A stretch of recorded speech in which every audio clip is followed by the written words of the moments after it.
Hello students, welcome back my YouTube study channel. जैसा कि मैंने जो क्लास 12 की पहली lesson a girl with A basket पहले पार्ट में कुछ पैराग्राफ का अध्ययन कराया था और इसमें मैं बचे हुए पैराग्राफ का अध्ययन कराऊंगा। अगर आप लोगों ने पहली वीडियो नहीं देखी है तो पहले उसको जाके देख लीजिए। उसकी लिंक मैंने नीचे डिस्क्रिप्शन लिंक में दे दी है, वहाँ से जाके आप लोग वीडियो को देख लिए ताकि आप लोग को क्लियर से आपको ये चैप्टर समझ में आ सके। और कोई भी चैप्टर हो, अगर आप लोग उसे 1 से 2 बार देख लेते हैं तो क्लियर है कि आप लोग को हर मीनिंग बताऊँ वो क्लियर होता जाएगा।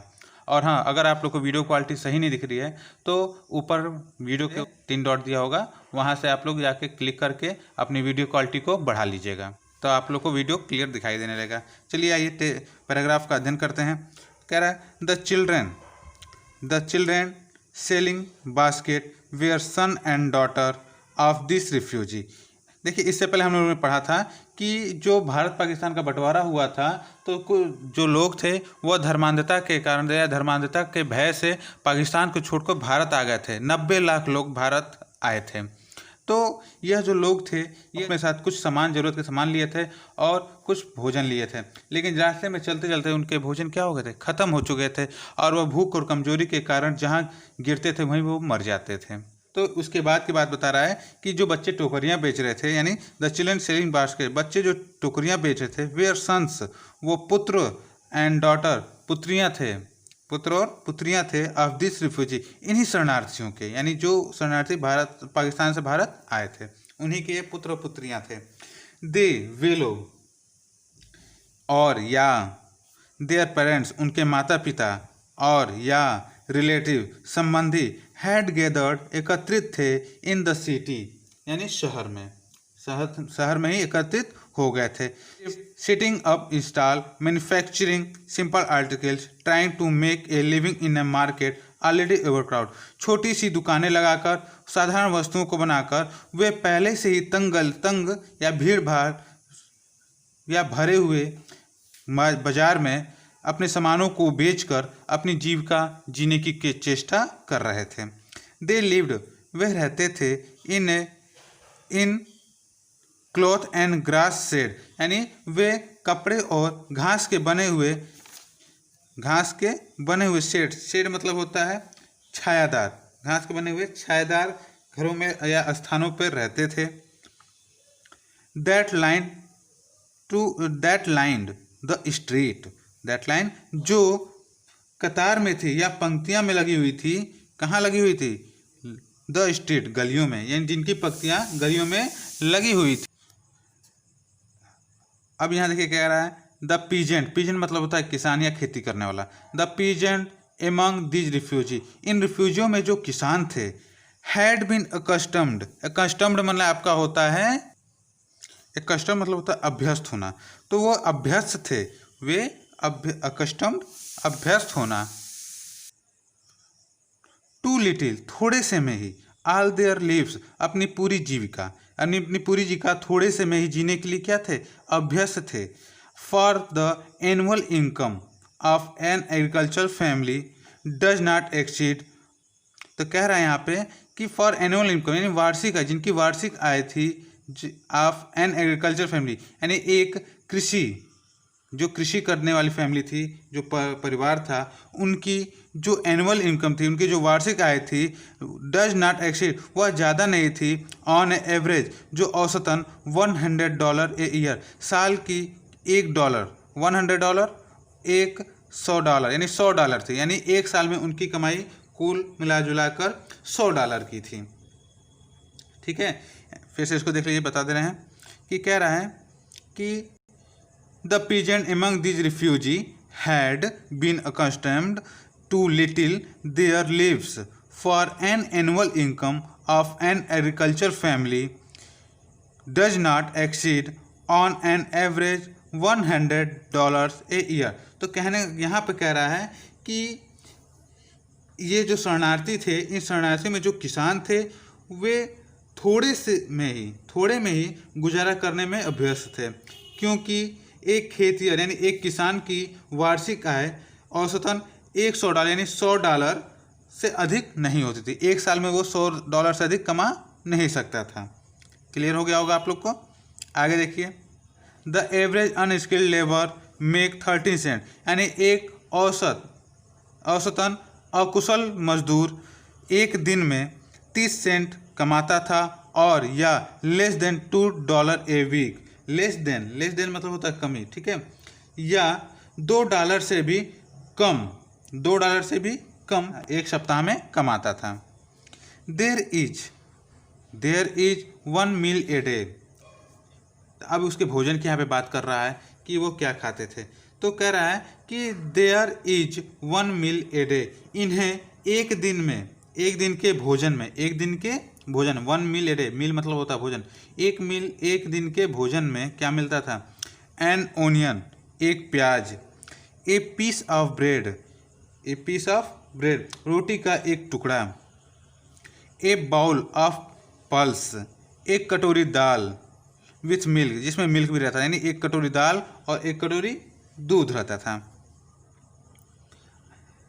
परहैप्स, शायद ए बिट ऑफ गोट चीज, या बकरी के दूध से बनी हुई पनीर का एक टुकड़ा। यानी उनके जो भोजन होते थे उसमें एक प्याज होती थी, एक रोटी का टुकड़ा होता था, और या एक कटोरा दाल और दूध होते थे, शायद उनमें बकरी के दूध से बनी हुई पनीर भी होती थी।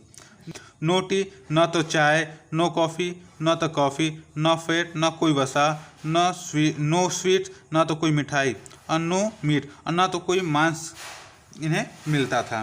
कि $100 ए ईयर, $100 ए ईयर, यानी प्रतिवर्ष $100 इज नॉट $2 ए वीक, यानी एक सप्ताह में यह $2 नहीं होते थे। यानी जो $100 एक साल में होते थे, सप्ताह में यह सप्ताह के हिसाब से $2 भी नहीं होते थे। 8, तब भी इवन दैट स्मॉल अमाउंट, फिर भी इस छोटे से अमाउंट में, इस छोटी सी राशि में, इज हार्ड, बहुत कठिन था, टू अर्न, अर्जित करना, बाय सेलिंग बास्केट यानी टोकरियाँ बेचकर, टू पीपल लोगों को, पुअर टू बाय देम, जो उन्हें खरीदने के लिए भी क्या थे? गरीब थे। यानी जो टोकरियाँ थी वे वही उन्हीं लोगों को बेचा करते थे जो पहले से ही क्या थे? गरीब थे। जो जब गरीब थे तो वह जब पहले ही से गरीब हैं तो टोकरियाँ कहाँ से खरीदेंगे? तो वही यहाँ बात कर रहा है कि ऐसे व्यक्ति जो प्रतिवर्ष $100 के हिसाब से एक सप्ताह में $2 भी नहीं पड़ते थे, तो भी जो लोग इन टोकरियों को खरीदने के लिए धन नहीं रखते थे, यह लोग उन लोगों को ये टोकरियाँ बेचकर इतनी सी छोटी सी रकम कमाते थे। ठीक है, बहुत ही मुश्किल सा दिन था वो। आगे देखिए, दैट नो डाउट, कोई संदेह, इसमें कोई संदेह नहीं था, is the reason this little children, इन बच्चों के पास, डिसेंडिंग ऑन मी, जो मेरी ओर बढ़े थे, जो मेरी ओर क्या थे? बढ़े थे। ऑन मी लाइक ए लॉक्टस, किसके समान? टिड्डों के समान। यानी यहाँ पे कह रहा है कि that no doubt is the reason this little children descendant on me like a locusts. अब यहाँ पे वो बताते हैं निसंदेह यही कारण था कि ये छोटे छोटे बच्चे टिड्डियों की भांति मेरे ऊपर टूट पड़े। आगे देखिए, आई एन अमेरिकन, मैं अमेरिकन था, वाज डाउटलेस, निसंदेह, the most promising market they had seen, और उनके लिए मैं एक अमेरिकन का निवासी था और अब तक का देखा गया सबसे अच्छा ग्राहक था, अब तक का उनके द्वारा देखा गया सबसे अच्छा ग्राहक था। ठीक है, आगे अगला पैराग्राफ में चलते हैं। आई बॉट, यहाँ बोल रहे हैं आई बॉट, मैंने खरीदा, 1 टीनी बास्केट, एक छोटी सी टोकरी, फॉर ए फ्यू आना, फ्यू आना का मतलब आना पहले जो रुपया चलता था, ठीक है, वो आना में हम लोग के यहाँ चलता था, जो इसमें बहुत छोटी से रुपए का छोटा भाग होता था उसे हम आना कहते थे। तो कह रहा है कि आई बॉट, मैंने खरीदा, 1 टीनी बास्केट, एक छोटी सी टोकरी, फॉर ए फ्यू आना, कुछ आना में, कुछ आना ही बोलते थे। अनदर फ्रूट बास्केट, अनदर दूसरी फल की टोकरी, फॉर ए बीट मोर, यानी कह रहा है कि दूसरी फल की टोकरी के लिए कुछ अधिक में, यानी आना से कुछ अधिक, मैंने खरीदा। A beautiful waste paper basket, और एक खूबसूरत पेपर से बनी हुई टोकरी फॉर ₹1 में। ए लवली स्विम बास्केट, एक झूलती हुई टोकरी फॉर ₹1 में। ए फ्यू फैंस, और कुछ पंखे फॉर एन आना, कुछ आना में। फॉर एन आना, एक आना में मैंने कुछ पंखे ले लिए।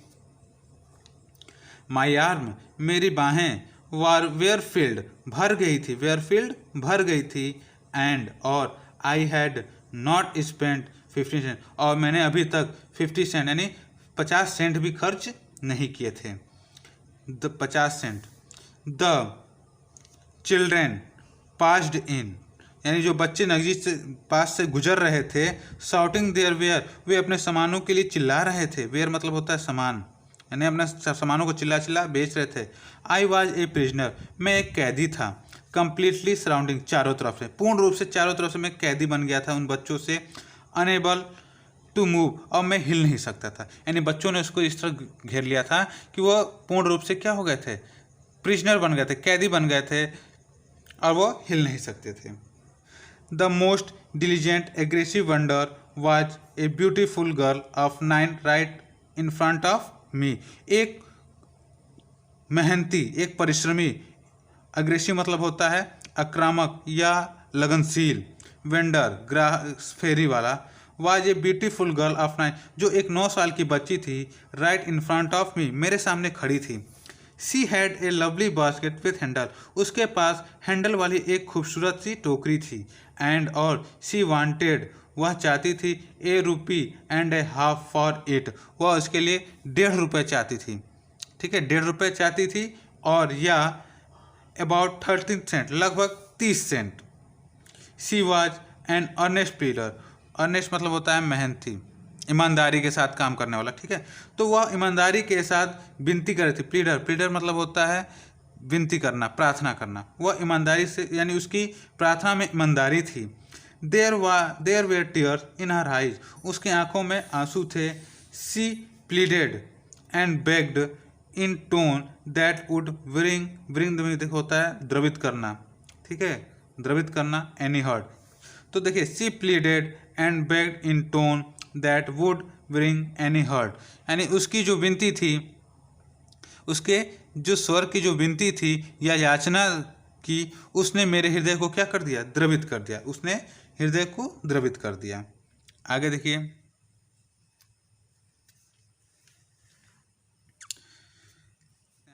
माई आर्म वेयर फुल, मेरी बाहें भरी हुई थी। आई हैड नो रूम, देखिए रूम मतलब होता है कमरा, लेकिन यहाँ पे जगह है, तो आई हैड रूम, मेरे पास कोई जगह भी नहीं थी। Let along any need for another basket, और मुझे अन्य टोकरी की आवश्यकता भी नहीं थी। Balancing my basket and fan of my left arm, यानी कह रहा है कि अपनी बाह पर अपनी टोकरियों और पंखों को साधते हुए, यानी सही करते हुए, यानी उसने सभी पंखों को और सभी टोकरियों को अपनी बाएं आर्म में साधाया, यानी बाएं आर्म में सही से रखा। I reached into my right coat pocket, और बोल रहा है यहाँ पे कि मैं अपने कोट के दाएं पॉकेट में पहुंचा, यानी दाएं पॉकेट में हाथ डाला। फिर कह रहा I reached into my right coat pocket, और मैं अपने कोट के दाएं पॉकेट में हाथ डाला। And got a handful change, और एक मुट्ठी रिचकारी निकाला। चेंज मतलब यहाँ पे रिचकारी से होता है। ठीक है, और एक मुट्ठी चिंचकारी निकाला। परहैप्स, शायद 50 सेंट इन ऑल, वो सभी 50 सेंट थे। शायद वे कितने थे, सब मिला के शायद 50 सेंट होंगे। आई डिपॉजिट मतलब होता है दे देना या डाल देना। तो आई डिपॉजिट, मैंने डाल दिया, इन द बास्केट, टोकरी में, that the young girl had, उस नौजवान, उस छोटी सी लड़की के, इस छोटी सी लड़की के टोकरी में मैंने डाल दिया। गर्ल्स हेल्ड इम्प्लोरिंगली बिफोर मी, जो मेरे सामने याचनापूर्ण ढंग से खड़ी थी। इम्प्लोरिंगली मतलब होता है याचनापूर्ण ढंग से। तो कह रहा है कि आई डिपॉजिट, मैंने डाल दिया, इन द बास्केट, टोकरी में, the young girl had held imploringly before me, जो मेरे सामने विनती या याचनापूर्ण ढंग से खड़ी थी, उसके मैंने टोकरी में सारे पैसे डाल दिया। आई ट्राइड मतलब होता है कोशिश करना या चाहना, मैंने चाहा या मैंने कोशिश की, टू एक्सप्लेन, बताने की, दैट कि आई कुड नॉट बाई, मैं नहीं खरीद सकता, द बास्केट, टोकरी को, मैं टोकरी को नहीं खरीद सकता। मैंने उसे बताना चाहा कि मैं अब टोकरी नहीं खरीद सकता। आगे चलते हैं।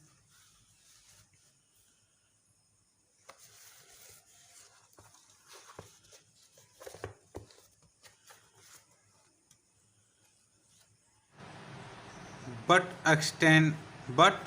एक्सटेंडेड मतलब होता है देना। द ग्रेट्युटी मतलब होता है दान स्वरूप पैसे देना। एज ए सब्स्टिट्यूट मतलब होता है विकल्प के तौर पे, यानी कह रहा है यहाँ पे कि वो बताते हैं वो उससे कहना चाहते थे कि मैं टोकरी और अधिक टोकरी नहीं खरीद सकता, परंतु extended the gratuity as a substitute, यानी कह रहे हैं कि उसके स्थान पर पैसे के रूप में उपहार दे रहा हूँ। ठीक है, यानी उपहार के रूप में पैसे दे रहा हूँ। आई रियलाइज्ड एट वंस, मुझे तभी तुरंत ही एहसास हुआ, what often I had given, कि मैंने क्या गलत कर दिया। दिस चाइल्ड ऑफ 9, यह 9 साल की बच्ची ड्रेसेड इन रेज, यानी जो पहनी हुई थी चिथड़े कपड़े पहनी हुई थी, एंड और on a edge of starvation मतलब होता है भुखमरी, जो भुखमरी के कगार पर थी। राइज्ड हर चिन, अब चिन मतलब होता है ठुड्डी, अपनी ठुड्डी को उठाया। रेज्ड इनटू द बास्केट, और बास्केट तक पहुंची। एंड और विथ ऑल द प्राइड, और पूरे गर्व के साथ या शान से। एंड ग्रेसियसनेस ऑफ ए लेडी मतलब होता है महिला। और संभ्रांत, ग्रेसियसनेस मतलब क्या होता है, ग्रेसियसनेस मतलब संभ्रांत ऑफ लेडी, एक संभ्रांत महिला के तौर पे। हैंडेड द मनी बैक मी, मुझे सारे पैसे वापस कर दिए, बैक टू मी यानी मुझे वापस कर दिए। There was only one things I could do, उस समय मैं केवल एक ही चीज़ कर सकता था। आई बॉट द बास्केट, मैंने टोकरी खरीदी। सी वाइप्ड हर आइज, उसने अपने आँखों को पोंछा, वाइप्ड मतलब पोंछना। स्माइल्ड मुस्कुराई, एंड और डेस्ड डाउन द प्लेटफॉर्म। डेश मतलब होता है तेजी से निकलना, तेजी से भागना, तेजी से दौड़ना, और तेजी से दौड़ लगाई। डाउन द प्लेटफॉर्म मतलब डाउन द प्लेटफॉर्म यानी प्लेटफॉर्म से वह बहुत तेजी से दौड़ लगाई। हेडेड फॉर सम ग्रास हट, किसकी ओर, घास की झोपड़ी में जाने के लिए, यानी घास की झोपड़ी की ओर वह प्लेटफॉर्म से तेजी से दौड़ी। That would have at least 30 cent that night, जहाँ पर उस रात उसके पास कम से कम 30 सेंट होंगे, यानी उस रात उसके पास कितने सेंट होंगे, 30 सेंट होंगे। कह रहा I told this story to prime minister Pandit Jawaharlal Nehru, मैंने यह कहानी प्रधानमंत्री पंडित जवाहरलाल नेहरू को बताई। आई टोल्ड हिम, मैंने उनसे कहा या मैंने उनसे बताया। इट वॉज वन रीजन, यही एक कारण है। I had fallen in love with India, और मुझे भारत से बहुत प्रेम हो गया था। द पीपुल आई सा इन इंडिया, जिन लोगों को मैंने भारत में देखा है। दोज जो गांव से बिलोंग करते हों, as well as those in high, या वे अच्छे पदों पर हों। हैव बोथ, उनके पास दोनों होता है, बोथ मतलब दोनों होता है। क्या होता है, प्राइड मतलब गर्व। एंड और lively sense of decency and citizenship, यानी डिसेंसी मतलब होता है आपका भावना, समावेश। ठीक है, यानी उनके अंदर गर्व और सद्व्यवहार का एक समावेश पाया जाता है, नागरिकता के प्रति समावेश पाया जाता है। They also have a passion, they have passion for independence, उनके पास स्वतंत्रता के लिए तीव्र भावना भी है। दे हैव आल्सो, उनके पास है ए पैशन फॉर इंडिपेंडेंस, यानी स्वतंत्रता के लिए तीव्र भावना।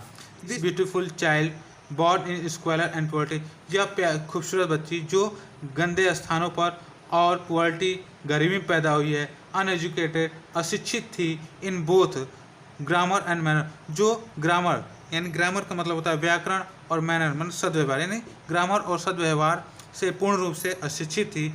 Had give me a glimpse of warm soul of India, मुझे भारत के जीवंत आत्मा की एक झलक दिखला गई। यहाँ पे चैप्टर समाप्त होता है और आप लोग दोनों वीडियो, इस चैप्टर की मैंने 2 वीडियो आप लोग को प्रोवाइड कराई, दोनों वीडियो को आप अच्छी तरह से जाके देख लीजिए, 1 से 2 बार देखिए, ताकि आपकी जो वोकैबुलरी है इसमें जो मीनिंग है वो आप लोग को क्लियर हो जाएगी। और मैं जाते जाते वीडियो को लाइक शेयर और सब्सक्राइब के साथ साथ बेल आइकॉन भी दबा दीजिएगा, जिससे आपको आने वाली वीडियो टाइम पर प्राप्त हो सके। आज के लिए केवल इतना ही, धन्यवाद मित्रों।